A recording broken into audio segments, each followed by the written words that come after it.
ಆತ್ಮೀಯ ವೀಕ್ಷಕರೇ, ಎಲ್ಲರಿಗೂ ಪಬ್ಲಿಕ್ ಎಜುಕೇಷನ್ ಚಾನಲ್ಗೆ ಸ್ವಾಗತ. ಈ ದಿನ ಈ ಒಂದು ವಿಡಿಯೋದಲ್ಲಿ ಆನ್ಲೈನ್ ಲ್ಯಾಬ್ ಬಗ್ಗೆ ತಿಳಿಸಿದ್ದೇನೆ.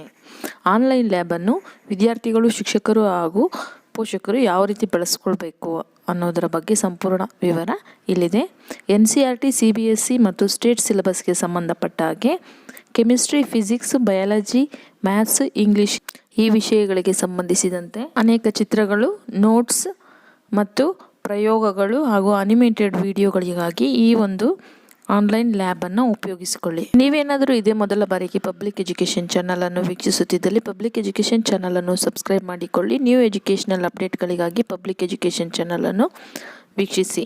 ಬನ್ನಿ, ಈಗ ಆನ್ಲೈನ್ ಲ್ಯಾಬ್ ಅದನ್ನು ಯಾವ ರೀತಿ ಬಳಕೆ ಮಾಡ್ಕೊಳ್ಬೇಕು ಮತ್ತು ಯಾವ ರೀತಿ ರಿಜಿಸ್ಟ್ರೇಷನ್ ಮಾಡ್ಕೊಳ್ಬೇಕು ಅನ್ನೋದ್ರ ಬಗ್ಗೆ ತಿಳಿದುಕೊಳ್ಳೋಣ. ಮೊದಲಿಗೆ ಯಾವುದಾದ್ರೂ ಒಂದು ವೆಬ್ ಬ್ರೌಸರ್ ಮುಖಾಂತರ ಹೋಗಿ www.olabs.edu.in ಈ ಒಂದು ವೆಬ್ ಲಿಂಕ್ ಮುಖಾಂತರ ಆನ್ಲೈನ್ ಲ್ಯಾಬನ್ನು ಬಳಕೆ ಮಾಡಿಕೊಳ್ಳಬಹುದು. ಬನ್ನಿ ಈಗ ನೋಡೋಣ. ನೋಡಿ, ಈಗ www.olabs.edu.in ಇದನ್ನು ಕ್ಲಿಕ್ ಮಾಡಿದಾಗ ಈ ರೀತಿಯ ಇಂಟರ್ಫೇಸ್ ಓಪನ್ ಆಗುತ್ತೆ. ಇಲ್ಲಿ ನೋಡಿ, OLabs ಅಂತ ಹೆಡ್ಡಿಂಗ್ ಇದೆ. ಇಲ್ಲಿ ಲ್ಯಾಂಗ್ವೇಜಸ್ ಅಂತ ಕೊಟ್ಟಿದ್ದಾರೆ. ಇಲ್ಲಿ ಲ್ಯಾಂಗ್ವೇಜಸನ್ನು ನಾವು ಸೆಲೆಕ್ಟ್ ಮಾಡ್ಕೊಳ್ಬಹುದು. ಮತ್ತು ಪಕ್ಕದಲ್ಲಿ 3 ಲೈನ್ಸ್ ಇದೆ. ನಂತರ ಅದನ್ನು ಯಾವ ರೀತಿ ಬಳಕೆ ಮಾಡ್ಕೋಬಹುದು ಅಂತ ನಾನು ಹೇಳ್ತೇನೆ. ಈಗ ಅದೇ ರೀತಿ ಸ್ಕ್ರಾಲ್ ಮಾಡ್ಕೊತ ಬನ್ನಿ. ಆ ಪೇಜನ್ನು ಕೆಳಗಡೆ ಸಬ್ಜೆಕ್ಟ್ಸ್ ಕಾಣಿಸ್ತಾ ಇದೆ. Physics, chemistry, biology, maths, English ವಿಷಯಗಳಿಗೆ ಸಂಬಂಧಪಟ್ಟ ಹಾಗೆ ಆನ್ಲೈನ್ ಲ್ಯಾಬ್ನಲ್ಲಿ ಮಾಹಿತಿಯನ್ನು ನಾವು ಪಡ್ಕೊಳ್ಬಹುದು. ಮೊದಲಿಗೆ ನಾವು ಭಾಷೆಯನ್ನು ಸೆಲೆಕ್ಟ್ ಮಾಡ್ಕೊಳ್ಬೇಕಾಗುತ್ತೆ. ಇಲ್ಲಿ ಹಲವಾರು ಭಾಷೆಗಳ ಡಿಸ್ಪ್ಲೇ ಆಗುತ್ತೆ. ನೋಡಿ, ಲ್ಯಾಂಗ್ವೇಜಸ್ ಮೇಲೆ ಕ್ಲಿಕ್ ಮಾಡಿ ಇಂಗ್ಲೀಷ್, ಹಿಂದಿ, ತೆಲುಗು, ಮರಾಠಿ ಈ ರೀತಿಯಾಗಿ ನಾವು ಕನ್ನಡವನ್ನು ಸೆಲೆಕ್ಟ್ ಮಾಡ್ಕೊಳ್ಳೋಣ. ಈಗ ನಾವು ಕನ್ನಡ ಮೀಡಿಯಮ್ ವಿಡಿಯೋ ನೋಡಬೇಕಾಗಿರೋದ್ರಿಂದ ಕನ್ನಡವನ್ನು ಸೆಲೆಕ್ಟ್ ಮಾಡ್ಕೊಳ್ಳೋಣ. ಈಗ ನಮಗೆ ಯಾವ ಸಬ್ಜೆಕ್ಟ್ ಬೇಕು ಅನ್ನೋದನ್ನು ನಾವು ಸೆಲೆಕ್ಟ್ ಮಾಡ್ಕೊಳ್ಬೇಕಾಗುತ್ತೆ. ನಾನು ಫಿಸಿಕ್ಸ್ ಸಬ್ಜೆಕ್ಟನ್ನು ಸೆಲೆಕ್ಟ್ ಮಾಡ್ಕೊಳ್ತೀನಿ. ನೋಡಿ, ಇಲ್ಲಿ ಈ ರೀತಿಯ ಪೇಜ್ ಓಪನ್ ಆಗುತ್ತೆ. ಈಗ 9ನೇ ತರಗತಿಗೆ ಸಂಬಂಧಪಟ್ಟ ಪ್ರಯೋಗಗಳ ಬಗ್ಗೆ ಇಲ್ಲಿ ಕಾಣಿಸ್ತಾ ಇದೆ. ನೋಡಿ, ನ್ಯೂಟನ್ನ 3ನೇ ನಿಯಮ, ಕಬ್ಬಿಣದ ಆಯತಘನದಿಂದ ಮರಳಿನ ಮೇಲೆ ಉಂಟಾಗುವ ಒತ್ತಡ, ಆರ್ಕಿಮಿಡಿಸ್ನ ತತ್ವ ಈ ರೀತಿಯಾಗಿ. ಈಗ ನಾನು ನ್ಯೂಟನ್ನ 3ನೇ ನಿಯಮ ಈ ಒಂದು ಪ್ರಯೋಗದ ಮೇಲೆ ಕ್ಲಿಕ್ ಮಾಡ್ತಾ ಇದ್ದೀನಿ. ನೋಡಿ, ನ್ಯೂಟನ್ನ 3ನೇ ನಿಯಮ. ಇಲ್ಲಿ ಆ ಒಂದು ಪ್ರಯೋಗದ ಉದ್ದೇಶ ಏನು ಮತ್ತು ಅದರ ಪಠ್ಯಭಾಗ, ಅದರ ಫುಲ್ ಡೀಟೇಲ್ಸ್ ಇದೆ. ನೋಡಿ, ಇಲ್ಲಿ ಆ ಒಂದು ಎಕ್ಸ್ಪೆರಿಮೆಂಟಿಗೆ ಸಂಬಂಧಪಟ್ಟ ಹಾಗೆ ಡೀಟೇಲ್ಸ್ ಉದಾಹರಣೆಗಳ ಸಹಿತ ಕೊಟ್ಟಿದ್ದಾರೆ. ಇದರಲ್ಲಿ ನಾವು ಚಿತ್ರಗಳು ಬೇಕಾದ್ರೂ ಡ್ರಾ ಮಾಡ್ಕೋಬಹುದು ನೋಡಿಕೊಂಡು, ಅಥವಾ ನೋಟ್ಸ್ ಬೇಕಾದ್ರೂ ನಾವು ಮಾಡ್ಕೋಬಹುದು.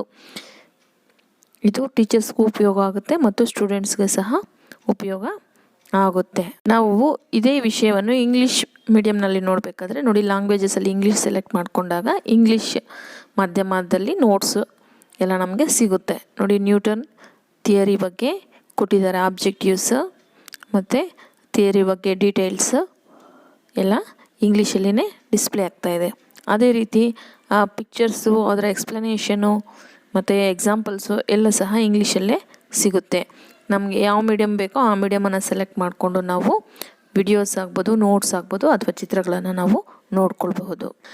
ಈಗ ನೋಡಿ, ಜೀವಶಾಸ್ತ್ರಕ್ಕೆ ಸಂಬಂಧಪಟ್ಟ ಹಾಗೆ ನಾವು ನೋಡೋಣ. ಬಯಾಲಜಿ ಮೇಲೆ ಕ್ಲಿಕ್ ಮಾಡಿದಾಗ ನೋಡಿ, ಕ್ಲಾಸ್ ವೈಸ್ ಈ ರೀತಿ ಡಿಸ್ಪ್ಲೇ ಆಗುತ್ತೆ. 9ನೇ ತರಗತಿಗೆ ಸಂಬಂಧಪಟ್ಟ ಹಾಗೆ ನೋಡಿ, ಬಯಾಲಜಿ ಕ್ಲಾಸ್ 9th ಅಂತಿದೆ. ನೋಡಿ, ಇಲ್ಲಿ ಹಲವಾರು ಘಟಕಗಳಿಗೆ ಸಂಬಂಧಪಟ್ಟ ಮಾಹಿತಿ ಇದೆ. ಇಲ್ಲಿ ನಾನೀಗ ಸಸ್ಯ ಮತ್ತು ಪ್ರಾಣಿ ಅಂಗಾಂಶಗಳ ಮೇಲೆ ಕ್ಲಿಕ್ ಮಾಡ್ತೀನಿ. ನೋಡಿ, ಅದಕ್ಕೆ ಸಂಬಂಧಪಟ್ಟ ನೋಟ್ಸ್ ಡಿಸ್ಪ್ಲೇ ಆಗುತ್ತೆ. ಸಸ್ಯ ಮತ್ತು ಪ್ರಾಣಿ ಅಂಗಾಂಶಗಳು, ಅದರ ಉದ್ದೇಶಗಳು, ಅಂಗಾಂಶ ಅಂದರೆ ಏನು ಅದರ ಬಗ್ಗೆ ಡೀಟೇಲ್ಸ್ ಇದೆ. ಹಾಗೆ ಸ್ಕ್ರಾಲ್ ಮಾಡ್ತಾ ಬಂದಾಗ ಸಸ್ಯ ಅಂಗಾಂಶ, ಪ್ರಾಣಿ ಅಂಗಾಂಶಗಳು, ಅದಕ್ಕೆ ಸಂಬಂಧಪಟ್ಟಂಥ ಮೈಂಡ್ ಮ್ಯಾಪ್ ಅಂತ ಏನು ಕರಿತೀವಿ ಆ ರೀತಿ ರೇಖಾಚಿತ್ರಗಳು ಸಹ ಇಲ್ಲಿ ಇದೆ. ನೋಡಿ, ಇಲ್ಲಿ ಸಸ್ಯ ಅಂಗಾಂಶ, ಪ್ರಾಣಿ ಅಂಗಾಂಶಕ್ಕೆ ಸಂಬಂಧಪಟ್ಟ ಹಾಗೆ ಚಿತ್ರಗಳು ಮತ್ತು ವಿವರಣೆ ಸಹ ಇದೆ. ಇದನ್ನು ವಿದ್ಯಾರ್ಥಿಗಳು ಬಳಕೆ ಮಾಡಿಕೊಳ್ಬಹುದು. ನೋಡಿ, ಈಗ ನಾವು ಇಂಗ್ಲೀಷ್ ವಿಷಯಕ್ಕೆ ಸಂಬಂಧಪಟ್ಟಾಗೆ ಏನೆಲ್ಲ ಮಾಹಿತಿ ಇದೆ ಅನ್ನೋದ್ರ ಬಗ್ಗೆ ನೋಡೋಣ. ಇಂಗ್ಲೀಷ್ ಮೇಲೆ ಕ್ಲಿಕ್ ಮಾಡಿದಾಗ ನಮಗೆ ಅದರಲ್ಲಿರುವಂಥ ಗ್ರಾಮರ್ ಗೆ ಸಂಬಂಧಪಟ್ಟ ಮಾಹಿತಿ ಇಲ್ಲಿರುತ್ತೆ ನೋಡಿ. ಪ್ರಿಪೋಸಿಷನ್ಗೆ ಸಂಬಂಧಪಟ್ಟ ಹಾಗೆ ಹಲವಾರು ನೋಟ್ಸ್ ಮತ್ತು ವಿಡಿಯೋಗಳು, ಚಿತ್ರ ಸಮೇತ ವಿವರಗಳು ಇದೆ ನೋಡಿ.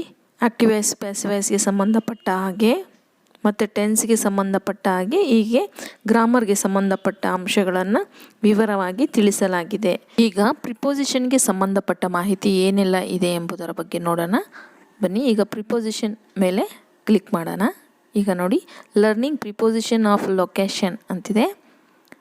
ಪ್ರಿಪೋಸಿಷನ್ ಇಲ್ಲಿ ಗ್ರೂಪ್ಸನ್ನು ಕೊಟ್ಟಿದ್ದಾರೆ ನೋಡಿ, ಕ್ಲಾಸಿಫಿಕೇಷನ್ ಆಫ್ ಪ್ರಿಪೋಸಿಷನ್ಸನ್ನು ಕೊಟ್ಟಿದ್ದಾರೆ.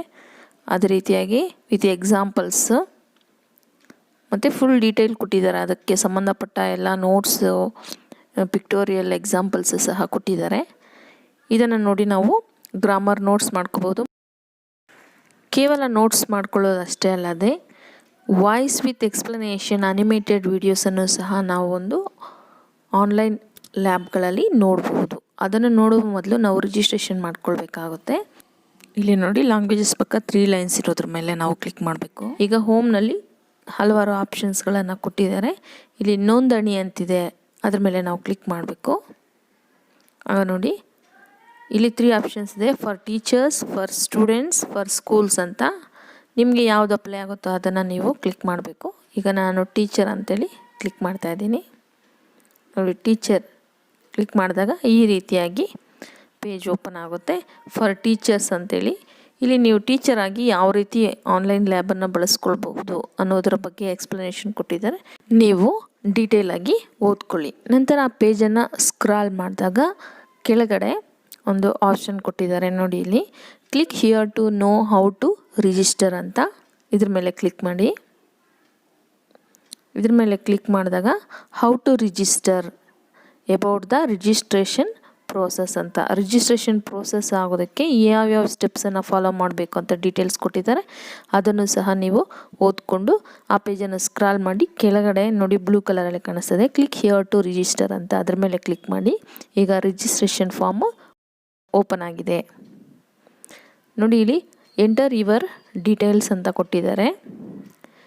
ಪ್ರತಿಯೊಂದು ಡೀಟೇಲ್ಸನ್ನು ನಾವು ಓದ್ಕೊಂಡು ನೀಟಾಗಿ ಎಂಟ್ರಿ ಮಾಡಬೇಕಾಗುತ್ತೆ ನೋಡಿ. ಇಮೇಲ್ ಐ ಡಿ ಮತ್ತು ಇಮೇಲ್ ಐ ಡಿಗೆ ಕನ್ಫರ್ಮ್ ಇಮೇಲ್ ಐ ಡಿ ಅಂತ ಕೊಟ್ಟಿದ್ದಾರೆ. ಸೇಮ್ ಇಮೇಲ್ ಐ ಡಿಯನ್ನು ಇಲ್ಲಿ ಎಂಟ್ರಿ ಮಾಡಬೇಕು. ನಂತರ ಪಾಸ್ವರ್ಡ್, ಕನ್ಫರ್ಮ್ ಪಾಸ್ವರ್ಡ್. ನಂತರ ಪ್ರೊಫೈಲ್ ಇನ್ಫಾರ್ಮೇಷನನ್ನು ಫಿಲ್ ಮಾಡಬೇಕು. First name, last name, age group ಮತ್ತು ಜೆಂಡರ್, ಮೇಲ ಫೀಮೇಲ ಅಂತ ಎಂಟ್ರಿ ಮಾಡಬೇಕು. ನಿಮ್ಮ ಫೋನ್ ನಂಬರು ಹಾಗೂ ನೀವು ಸ್ಕೂಲಲ್ಲಿ ಪ್ರಿನ್ಸಿಪಾಲ, ಟೀಚರ, ಎಜುಕೇಟರ, ಸ್ಟೂಡೆಂಟ ಅಥವಾ ಪೇರೆಂಟ ಅನ್ನುವಂಥ ಆಪ್ಷನ್ಸ್ ಇದೆ. ಅದರ ನೀವು ಯಾವುದು ಅಂತ ಕ್ಲಿಕ್ ಮಾಡ್ಕೊಳ್ಳಿ. ನಂತರ ನಿಮ್ಗೆ ಯಾವ ಸಬ್ಜೆಕ್ಟ್ ಬೇಕು ಅಂತ ಸಬ್ಜೆಕ್ಟ್ ಸೆಲೆಕ್ಟ್ ಮಾಡ್ಕೊಳ್ಳಿ.